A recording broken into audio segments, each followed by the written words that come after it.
which is the USSD card that will avail you with options where you'll be in position to actually buy government bonds or securities for a fee of just 15,000 again in shillings. Now the markets open at exactly 8:15 a.m. and run all the way, that is to 3:15 p.m. That is East African time, and this is effective Monday up to Friday. Apart from the weekends and the public holidays, when those markets cannot be accessed. But of course, that's not the big deal here. You have the rest of the days to capitalize and make money. Something which I believe it's quite key and important when it comes to your financial growth and development. And that's why Zabo clearly comes out and tells you it's my money, it's my future. And Audit East Africa also tells you that you gotta do something for yourself. It is 2023. Well, now, of course, as we've been looking at the priorities for the different financial years of the budget, but the ultimate question is that, has Uganda really been able to achieve each set priorities for that given financial year, if we take a look at the different years? And of course, we've seen quite a little bit of difficulty, most especially when it comes to the implementation phases. And this is varying, that is according to a sector. By sector. Now, if I make a review of the report, like for example on education, the government increased its spending on education, that is from 22%, that is of the budget 2022-2023 to 23% of 2023-2024, if you have to compare that. But however, the quality of education still remains a concern. Now, according to the 2023 Uganda National Examinations results, only 21% of the students who sat for the senior fair exams passed in actually Division 1. What does that indicate? There is a shortage of qualified teachers. And of course, in 2023, the pupil-teacher ratio, that is at the primary level, was 53:1. That means one teacher teaching 53 students, and the secondary and at the secondary level, it was at 27:1. One teacher teaching 27 students. Wow. Now, as you come to think of it, now I think when you looked at, maybe they looked into the loopholes, and of course today we read in the papers that they're going to hire 1,500 teachers. Yeah, that means there's going to be challenges of teachers educating students. And of course, with the new curriculum, I think that some of them are a little bit challenged. And of course, with the COVID-19 coming into place, some of the teachers actually left out, and of course went out to seek other opportunities other than education. Oh, absolutely, very true. Now, of course, we also see that there is a shortage of qualified teachers. In 2023, the people, like I mentioned that. Now, many schools still lack essential resources, as we can see, such as textbooks and computers. Still in this very year, the government distributed only 42%, that is of the required textbooks to primary schools. So that is regarding the new curriculum. Regarding the new, yes, you know, and we also actually see something here that a student in a rural primary school is unable to learn effectively because there is not enough textbooks, and the teacher is also not qualified. And if you're talking about human capital development, education is one of the key investments that actually need to be put out there. Now, of course, the government spending on education increased from 22% of the budget in 2023. Of the budget in 2020-2023, that is to 23%. There was an increase of 1%. Talking about the budget, actually, the previous budget experienced quite a number of budget cuts. Yeah. Now, health perspective. The government increased spending on health from 11% to the budget of in 2020-2023. To 12% in 2023-2024. Now, however, the healthcare is still underfunded and overstretched in 2023. Of course, talking about this very year. Now, the doctor-patient ratio is one doctor treating about 24,000. And the nurse-to-patient ratio is about one nurse treating about 950,000 patients. That's a lot. That is a lot. And you remember the cases that we've been having of doctors rioting, the interns rioting. I mean, because, you know, if you realize most of the interns have been there for most of these patients. If you've gone to these public hospitals, interns have done a tremendous job. I believe they need compensation, they need to be paid. I mean, because they are filling in gaps for those doctors. You can imagine in a health center, there is only one doctor, and of which he comes on rare days. So imagine the queue that is always there at health centers waiting on the doctor to come. It's quite very absurd indeed, and very hard. So meaning our statistics service in here. delivery when it comes to health is still lagging behind. True. Yeah, we need to have doctors, at least like maybe a maximum of 20 to attend to different patients. You will have one doctor attending to 1,000 patients in a week. That's overwhelming for one Very person. true. Yeah, 951 nurse and all that. Now, of course, we still see that many hospitals and clinics also still lack essential medicines and equipment. We see that in 2023, the government was only able to provide just 32% of the required medicines to public health facilities this very year. Now, we see that the patient of a chronic illness is unable to receive necessary treatment because the hospital where they actually go to get this treatment, they don't have the required machines. Yeah, we saw a documentary about, is it in Tungamo? Yeah, Tungamo. It was very, very saddening, of course, by a certain group of journalists. Still healthcare, and you take a look at it. Oh my goodness, it was quite very. Now, if we get into the infrastructure perspective here, we see that the government made significant investments, that is infrastructure, in the recent years, including roads, bridges, and power plants. For example, this very year, the government completed the construction of the Yago hydropower dam, which is expected to generate 60 megawatts of electricity. Yeah.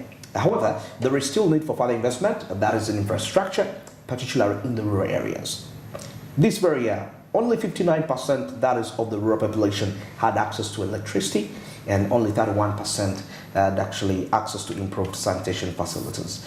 So you see that a farmer in a rural area is actually unable to transport their produce to the market because of the road that, of course, that is leading to those areas. It's quite still, and that can actually cause inflation at the end of the day. Now, the government spending on infrastructure increased from 27% of the previous budget. Now, there is a 1% increase as compared to the previous budget as a result of that. Now, we still see that Uganda has made progress in achieving its budget priorities in the last 3 years, but there is still significant challenges still. We cannot rule that out, and now the government is actually aware that is of these challenges and is trying to really do whatever it takes to put this out there. Now, what is the way forward for that? That could be the ultimate question. Thinking about, of course, we just take a look at what is happening, qualify. We need to increase now for education, qualified teachers, health. The health sector is lack of machinery, and also even we need more doctors. Teachers are there, but qualified teachers. Yes, teachers are there, and of course, they were trying to do away with teachers, those that did grade 1 and grade. You have to have a bachelor's now for you to be a qualified teacher. Yeah. Actually, a diploma even. I think a diploma is the starting point. Okay, it should be the list actually. That should be the list. Should be the list. If you look at nursery school teachers, nursery is the foundation of education. Yeah. But then it's a little bit lagging behind. It's a little lagging behind. Yeah, lagging behind. But of course, when it comes to health, really health, a healthy nation is a wealthy nation. So we need to look into our health sector, the way, the number, when there's all these issues, there is the privatization of other clinics that come up, and the fees are insanely high. Yeah. So, and of course, because people are trying to do away with government public hospitals because of the congestion, the long queues, people opt for private hospitals. And of course, they endure with the cost for better for better service delivery. Okay. So that means there is a loophole in the public hospitals. The lack of medicines. Why? Because some doctors are taking them to their pharmacies. They have pharmacies or their clinics, their private clinics. So you've had cases of where people have medicines that they're not supposed to be having because they are owned by a government. They are government use only, and someone has them in their clinic or pharmacy. Okay. And that means there is a loophole in the health sector. So we need to improve on that. We have to make sure that there is a system that all medicines go directly to the required public hospitals, and of course to put, to find ways of, reducing on the fees of these private clinics that are coming about. Equipment should be there. Delivery, women in labor labor centers are supposed to be facilitated, the beds. There's a lot that goes on in the hospitals. In the hospitals. The syringes are not there, and cotton. I know. It's really not interesting. Now, briefly, away from that discussion, we head into something to do with agriculture and oil linkages. How can these really be linked together? Now, Honorable Dr. Peter Locke, that is Minister for State for Mineral Development, officiated a graduation of about 1,500 farmers in Bulisa district.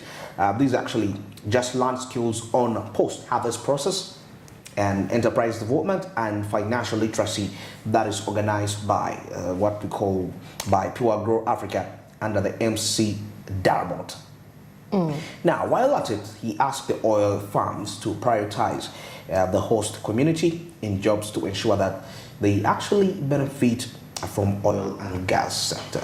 Of course, here we're looking at linking different sectors to oil and gas. Now, this is agriculture, linking it to and of oil course, and gas. prioritizing the community members that actually stay within, giving them priority when it comes to employment, when it comes to compensation, they have to be. But anyway, there has been, we are improving in the energy sector, but then we've had some challenges, with energy, and of course, the factors affecting energy demand and the supply are technological, social, and political, historical, and of course environmental. When it comes to energy, the environment is affected as well. And when it comes to energy, and of course displacement of people is also there. People are displaced, and of course there has to be compensation. That means the government is also losing out on compensation for these people. But of course, one of the bigger challenges has been enhancing strategic autonomy for renewable energy. Now, for instance, by producing renewables in the EU while managing dependency on imports of the necessary raw materials. We have what is required, but then we actually spend more on importing what is necessary for when it comes to oil, for drilling the oil and all the machinery that is needed. We spend more than we're going to get. Okay. And so we find that we actually spend more on imports than we do in exports on the product in the energy sector, let's say oil and gas. Oh yeah. Yeah. The energy that we use in oil and gas may be more compared to what we actually import and get from it. So definitely that is one of the challenges that we are facing in the oil and gas sector in Uganda. And of course, the lack of infrastructure. We do not have the infrastructure that is needed when it comes to oil and gas. The pipelines, the refineries, we are still grappling with it. I mean, it has been discussed over the years, gas and oil in Uganda, but then we have not had anything in commencement as of yet, because we are struggling. Lack of infrastructure is still hindering us. I mean, how are we going to import, how are we going to transport the oil and gas if the roads are not properly made? True. Absolutely true. Well, I guess we can get into this discussion with Peter Locke, that is the Minister of State for Mineral Development. As we, of course, when we return, we shall be winding this up, agro linkages and oil and gas. That these resources benefit Ugandans. Government put in place the National Oil and Gas Policy for Uganda in 2008. Objectives 7 and 8 of the policy provide participation of Ugandans and Ugandan enterprises in the oil and gas sector. In 2016, government put in place legislation that ring-fenced some services to be solely provided by Ugandans, and foods or agricultural products being one of them. This was a deliberate effort to ensure that Ugandans and indeed people from the host communities benefit from the country's oil and gas resources through participating in some generating activities. You see, the activities we are supposed to be involved in are either direct services related to oil and gas or indirect services provided to support that industry, such as the provision of food to the people who will be working here. Excess can be taken elsewhere. I request the oil companies to be vigilant of this and conscious of this so that you are employing the people from here to gain from the industry in the form of buying their crops from here to feed the people. The announcement of the first investment decision for the country's oil and gas projects has led to an increase in activities, and a number of people are coming into the region. Among the many things, these many people require food, which is a necessity for all of us. If you take the statistics and you know the figure of people which was here before the oil activities, they were very few. People were talking about building stores. Government has plans of building those facilities where a certain crop is predominant. But this, I would like to congratulate all the graduates for the skills acquired, and I urge you all to put these skills into use as to contribute to the development of our country, poverty eradication, and the continued development of the country. Now, of course, we see that the oil and gas industry may be faced with increasing volatility and uncertainty. But of course, as it deals with the geopolitical, economic, and environmental issues, but the industry's future may also be threatened. That is by the introduction of new technologies, the increasing cost of oil production. Well, why also not talk about the change in global climate? That is from this perspective. But anyway, let us see how it all goes, and in terms of implementation and so many other factors of that. Yeah, of course, we're still talking about the budget and, of course, the different challenges that have come, regardless of how they've been performing. You know, when we look at the industrial sector, it has had a little bit of challenges when it comes to domestic and foreign manufacturers, and of course, still infrastructure being the topic. Infrastructure is affecting every sector. Oh, okay. Because everything rotates around infrastructure, the movement of goods, you know, so definitely. And of course, we are coming up, having the SGR being constructed. So we are yet to see a movement of goods eased up, you know, to the different ports and harbors of different countries, and of course, limited availability of technical and managerial skills. Yes, we have to put that as key, because I mean, people are not really do not have enough skills actually to perform when it comes to manufacturing. We still need to know more about new technologies, new equipment that are coming in each and every day. So there is also that is affecting the industrial sector, and of course lack of financial services, especially in long-term and short-term finance.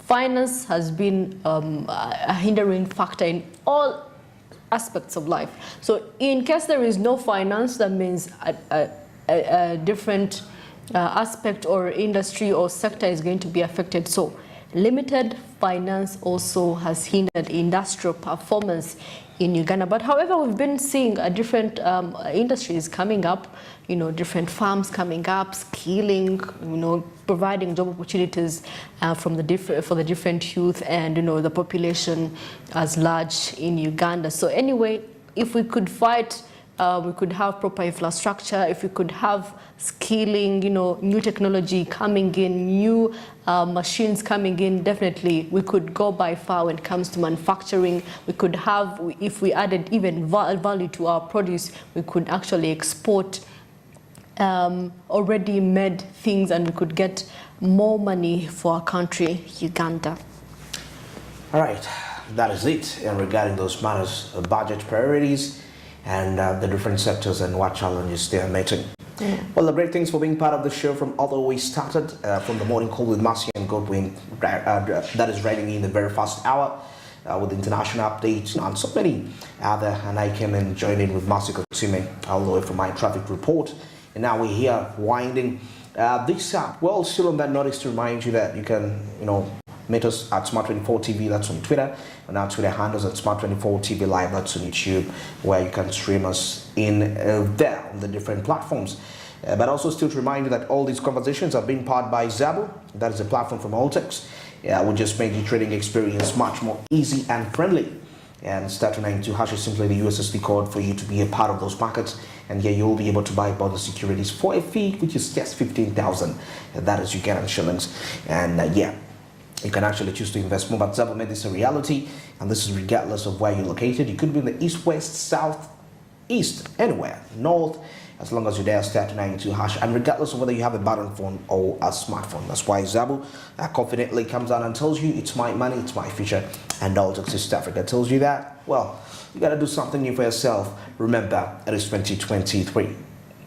Well, still on that notice, I would love to tell you that you can link with us up on DSTV channel 372 and GOTV channel 320, and also on free to air. And amazingly, for those of you that are much more obsessed with gadgets, go to the Google Play Store, download the Smart Digital application, download it there, and you'll be able to stream Smart24 TV. And surprisingly, this is the package that comes with Smart24 TV, Smart FM, and NBS Radio. You can actually be able to get them all from that package. Well, that is it for today's edition. I've been Andrew Barijo with Masi Katsume, Godwin, and of course we shall be joining you again tomorrow, the entire team. And of course, love to wish you a very good morning. Go be productive. See you tomorrow.